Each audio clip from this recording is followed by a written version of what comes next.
Hello दोस्तों, आपका स्वागत है आपके अपने YouTube channel read speed knowledge में। और आज के इस वीडियो में हम देखने वाले हैं समाजशास्त्र। तो समाजशास्त्र क्या है, समाजशास्त्र का अर्थ क्या है एवं समाजशास्त्र की परिभाषा, इन तीन टॉपिक्स को हम इसमें देखेंगे। तो चलिए वीडियो शुरू करते हैं और सबसे पहले जान लेते हैं कि समाजशास्त्र का अर्थ क्या है। समाजशास्त्र का अर्थ क्या है, तो अर्थ सबसे पहले यही महत्वपूर्ण है।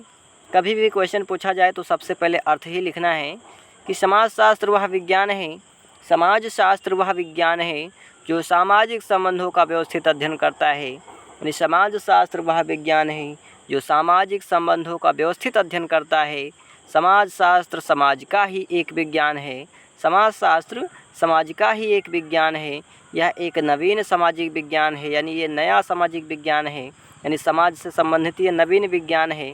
इस विज्ञान के द्वारा मानव समाज या सामाजिक जीवन का वैज्ञानिक पद्धति से अध्ययन किया जाता है। क्या किया जाता है, तो इसके द्वारा यानी इसमें क्या होता है कि विज्ञान द्वारा मानव समाज या सामाजिक जीवन का वैज्ञानिक पद्धति से अध्ययन किया जाता है। यानी सामाजिक जीवन और मानव जीवन को वैज्ञानिक पद्धति से अध्ययन किया जाता है, उनके बारे में जाना जाता है।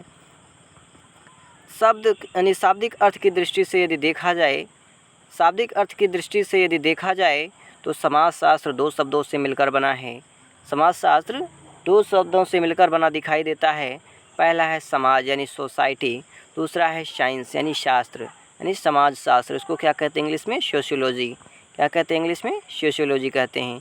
तो अंग्रेजी यानी समाजशास्त्र अंग्रेजी भाषा के सोशियोलॉजी शब्द का हिंदी रूपांतरण है। समाजशास्त्र क्या है, तो अंग्रेजी भाषा के सोशियोलॉजी शब्द का हिंदी रूपांतरण है।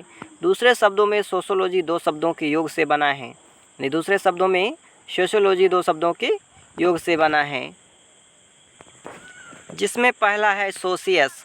पहला क्या है, सोशियस, जो कि लैटिन भाषा से है, और दूसरा है लोगस। दूसरा है लोगस, जो कि ग्रीक भाषा से लिया गया है, जिसमें सोशियस का अर्थ होता है समाज, सोशियस का अर्थ होता है समाज, और लोगस का अर्थ होता है शास्त्र। लोगस का अर्थ क्या होता है, शास्त्र यानी समाजशास्त्र। दोनों को मिला करके क्या बनता है, समाजशास्त्र। इस प्रकार शाब्दिक अर्थ में समाजशास्त्र का अर्थ होता है कि मानव समाज के सामाजिक संबंधों के व्यवस्थित एवं क्रमबद्ध ढंग से अध्ययन करने वाला विज्ञान है। इस प्रकार इसका क्या अर्थ होता है कि समाजशास्त्र मानव समाज के सामाजिक संबंधों के व्यवस्थित, यहाँ वहाँ नहीं, व्यवस्थित एवं क्रमबद्ध ढंग से अध्ययन करने वाला विज्ञान है। अब आगे देख लेते हैं समाजशास्त्र की परिभाषा। तो समाजशास्त्र की परिभाषा देखिए क्या है कि विभिन्न समाजशास्त्रियों ने समाज की निम्नलिखित परिभाषाएं दी हैं। यानी विभिन्न समाजशास्त्रियों ने समाजशास्त्र की भिन्न भिन्न परिभाषाएं दी हैं, जिसमें पहले हैं जॉर्ज सिमेल। पहले कौन है, जॉर्ज सिमेल महोदय।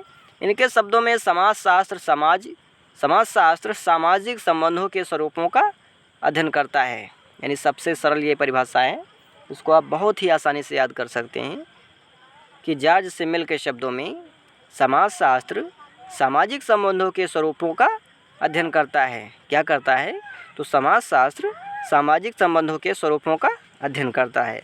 दूसरा परिभाषा है वार्ड के अनुसार। ये भी परिभाषा बहुत छोटी है और बहुत ही आसानी से याद हो जाएगा कि समाजशास्त्र समाज का ही एक विज्ञान है। समाजशास्त्र क्या है, तो समाज का ही एक विज्ञान है। अगली परिभाषा है गिलिन एवं गिलिन के अनुसार। गिलिन और गिलिन के अनुसार इसमें ये क्या कहते हैं कि व्यक्तियों के एक दूसरे के संपर्क में आने के फलस्वरूप उत्पन्न होने वाली अंतर्क्रियाओं के अध्ययन को ही समाज कहा जाता है। यानी व्यक्तियों के एक दूसरे के संपर्क आने के फलस्वरूप जो अंतर्क्रिया के यानी जो उत्पन्न होती है, वही अंतर्क्रियाओं को क्या कहते हैं, हम समाज कहते हैं।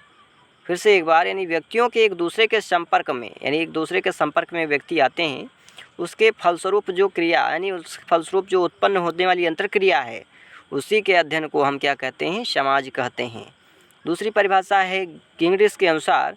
इनकी परिभाषा है कि समाजशास्त्र समग्र रूप से समाज का व्यवस्थित वर्णन और व्याख्या है। समाजशास्त्र क्या है, तो समाजशास्त्र समग्र रूप से समाज का व्यवस्थित वर्णन और व्याख्या है।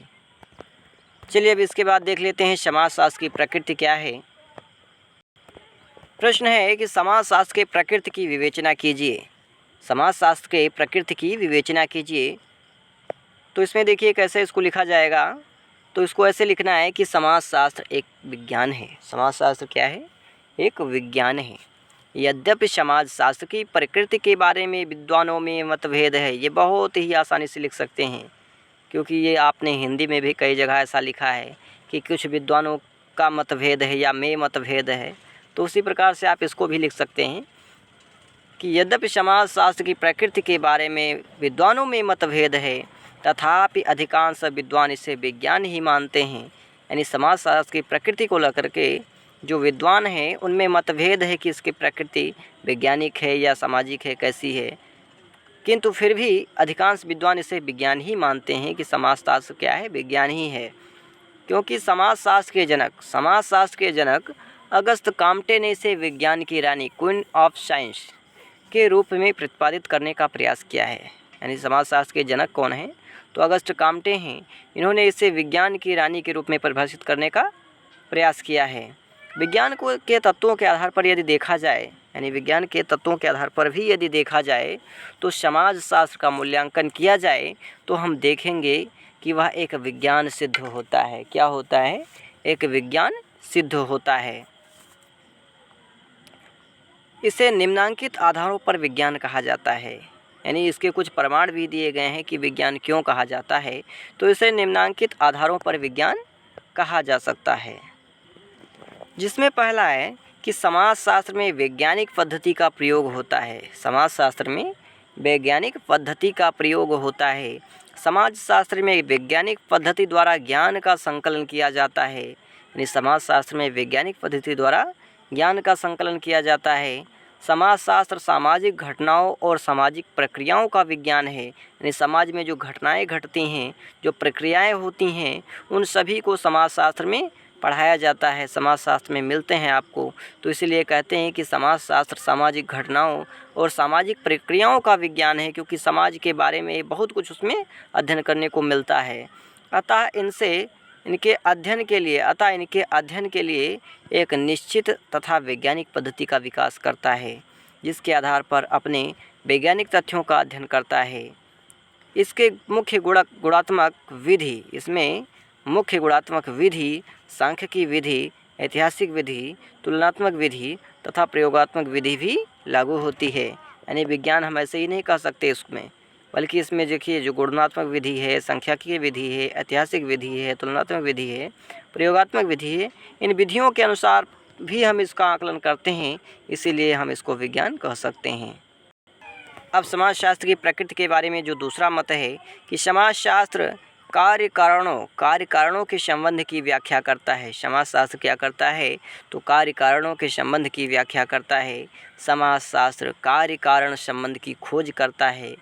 समाजशास्त्र क्या है, इसके साथ कैसा है, यानी समाजशास्त्र क्या है, इसके साथ कैसा है का उत्तर भी देता है। यानी समाजशास्त्र ही कहता है कि समाजशास्त्र क्या है, उसके साथ साथ उत्तर भी देता है। समाजशास्त्र यह मानता है कि प्रत्येक घटना के पीछे कोई ना कोई कारण अवश्य होती है। समाजशास्त्र का कार्य घटना के पीछे छुपे हुए कारणों का पता लगाना होता है। यानी समाजशास्त्री का क्या कार्य होता है? तो समाजशास्त्री का जो कार्य होता है, घटना के पीछे छिपे हुए कारणों का पता लगाने का कार्य होता है। यानी कहने का अर्थ है कि समाजशास्त्र यह मानता है कि प्रत्येक जो घटनाएं घटती हैं उसके पीछे कोई ना कोई कारण जरूर होता है, चाहे वो कोई भी घटना काहे ना समाज में घट जावे। समाजशास्त्री का भी यही कार्य होता है कि घटना के पीछे छुपे हुए कारणों का पता लगाना होता है। इसमें पहला देखिए, इसमें उदाहरण भी है कि इमाइल दुर्खीम द्वारा प्रतिपादित आत्महत्या का सिद्धांत कार्य कारण है। यानी इन्होंने क्या किया है? एक सिद्धांत प्रतिपादित किया है, आत्महत्या। तीसरा देखिए है समाजशास्त्र के सभी देश, यानी समाजशास्त्र के सभी देश काल में सत्य सिद्ध होते हैं। यानी समाजशास्त्र जो है सभी काल और सभी देश में सत्य सिद्ध होता है। आज के लिए इतना ही, मिलते हैं अगले वीडियो में, और अगले वीडियो में हम देखेंगे समाजशास्त्र की विषय वस्तु, विषय क्षेत्र, और उसके बाद देखेंगे समाजशास्त्र की परिभाषा। परिभाषा नहीं देखना है, परिभाषा तो इसमें देख ही लिए हैं। समाजशास्त्र की विशेषता देखेंगे। तो चलिए आज के लिए इतना ही, मिलते हैं अगले वीडियो में। तब तक के लिए वीडियो पसंद आए तो ज़्यादा से ज़्यादा शेयर करें, लाइक करें और चैनल को सब्सक्राइब भी कर लें।